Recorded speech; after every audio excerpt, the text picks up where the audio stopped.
As you know, this week I am narrating essays, and in that series, today I've got an essay for you written by Brianna Wiest. The book is called 101 Essays That Will Change the Way You Think. And the essay that I'm going to narrate here is called Things Emotionally Healthy People Know How to Do. So without any delay, let me start narrating. Things emotionally healthy people know how to do. Of all the health concerns our culture claims to be concerned about, it is perhaps our emotional health that is most severely neglected. We are comfortable talking about our recurring headaches, as we don't feel their presence makes a statement about us. They are disassociated from who we believe ourselves to be. But we know our emotions are a result of who and how we are, and in a desperate plight to preserve the sanctity of our self-idea, we hide. Ironically, that's where the trouble comes in. It's the parts of us we suppress and ignore that are the parts that become silent, insidious, and controlling monsters. Talking about how one gets from there to here at the place of emotional health is another topic altogether.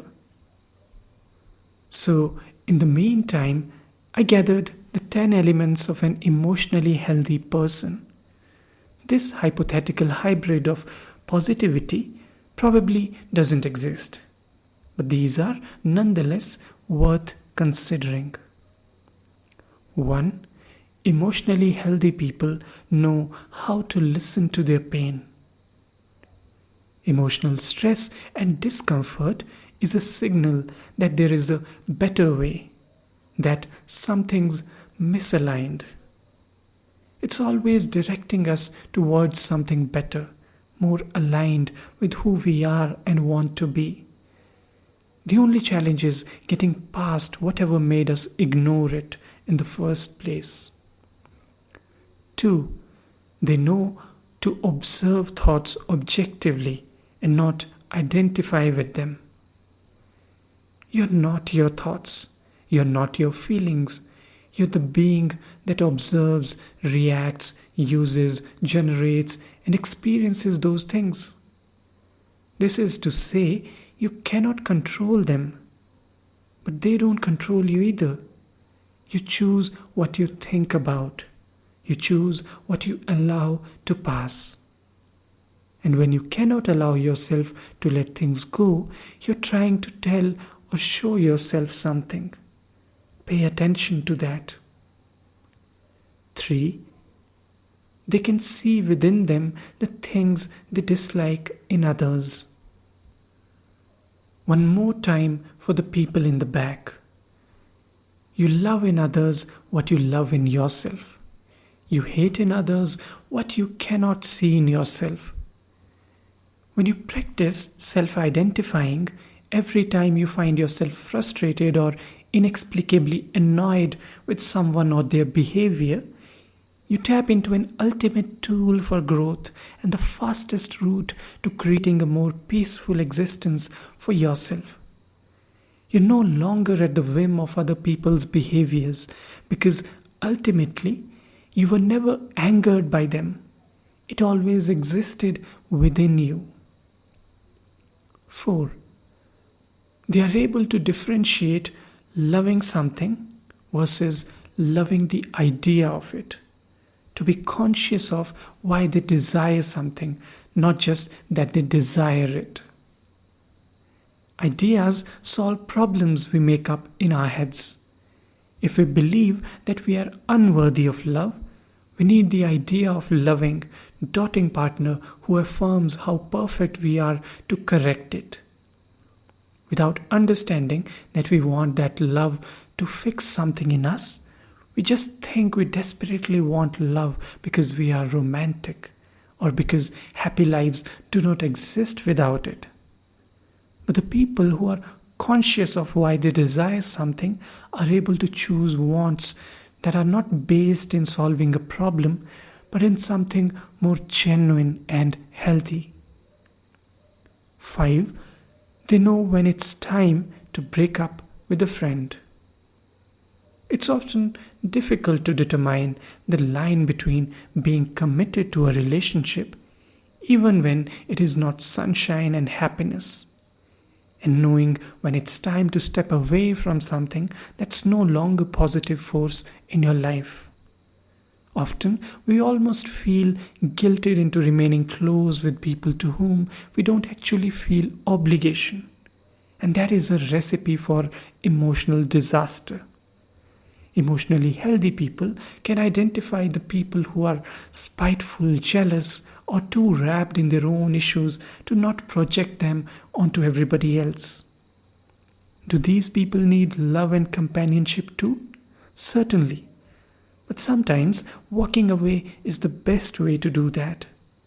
Most of the time, it's the healthiest choice. 6. They live minimally but realistically. Emotionally healthy people know that no physical acquisition can shock them into feeling what they desire, not for more than a moment anyway. So they forego the rat race and learn to be grounded in the simplicity of life. They want not and waste not, keep in their space only things that are meaningful or useful. They are mindful and intentional, grateful and wise with what they consume and keep. 7. They can be alone. What you find in solitude is perspective. When you're not in the presence of people with whom you must monitor your reactions and choose your sentences wisely, you can let yourself just be. This is why we find it most profoundly relaxing and why emotionally healthy people practice it often. When there is nobody else around for whom you must tailor your emotions, you can experience them fully. 8. They let themselves feel. The core of every emotional issue is the belief that it's not okay. It's not the presence of it that is harmful. It's the resistance to it that ultimately screws us up. Emotionally healthy people know how to do one thing profoundly better than anybody else. Let themselves feel anything and everything they are going through. They know it won't kill them. They know to set aside time to process. They know that contrary to common belief, doing so is not a loss of control, but rather the route to being grounded and resolved enough to actually be fully present and centered, which is as in control as a human can be. 9. They do not attach to any one outcome being good or right. The moment you decide one outcome is the right outcome, you're also deciding that another outcome is the wrong one. Beyond this, some things work out the way we intend for them to, others don't.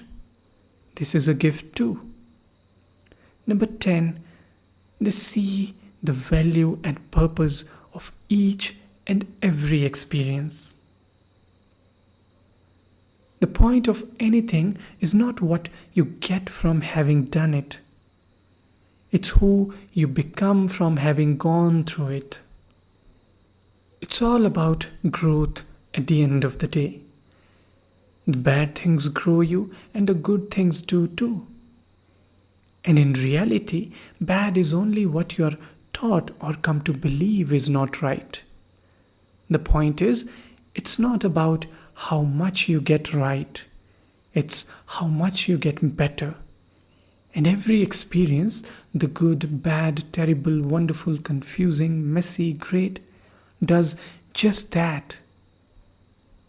In the words of Johanna de Cilento, the only way to fail is to abstain.